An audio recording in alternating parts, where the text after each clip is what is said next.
I've already told you about the manager's commission. Let's do a small practical problem to understand it even better. Say that the net profit as per P&L account, which we write here, net profit as per P&L account is 8,000.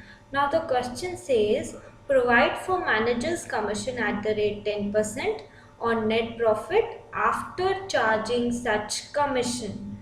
Okay, so then just read it carefully. This is after charging. Had it been before charging, what would I have done is the amount of net profit into rate upon 100.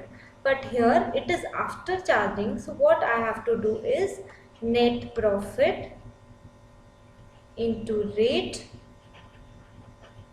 upon 100 plus rate, because it is after charging. After charging such commission, the profit should be this, but I have not charged for that commission, so the formula will be net profit into rate upon 100 plus rate. My net profit is 8,000, my rate is 10%, and 100 plus 10 is 110.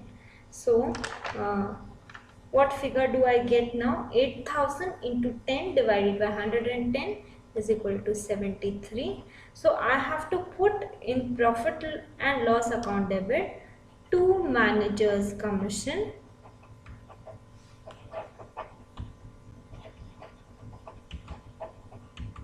How much? 73. And 8,000, which was my profit, is not correct. Now my profit is actually 8,000 minus 73, because I had to charge for the manager's commission, which I did not do. So 8,000 minus 73 is 7927. 7927. So my net profit will be to net profit 7927. The total of these two should be the net profit which we were getting earlier, that is 8,000. And in balance sheet, have I actually paid this manager commission? I had even not calculated, so how I will pay it? I have to calculate first to pay it, so it has become my liability to pay. I will write here in liability, outstanding manager's commission.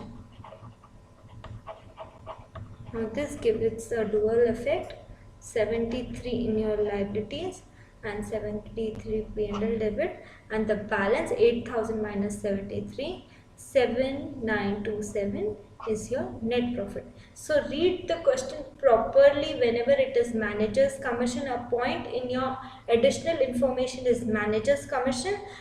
Do all the adjustment first, get the amount of net profit written somewhere, and then read whether manager's commission is being charged before charging such commission or after charging such commission. Generally it is after charging such commission. So do net profit into rate upon 100 plus rate, and then find out the manager's commission. Place it into your P&L debit side, subtract the net profit, subtract your manager's commission from the net profit, and then get a final reduced net profit. And also in the balance sheet side, you have to write outstanding manager's commission. Then your question is finished whenever it has additional information about manager's commission.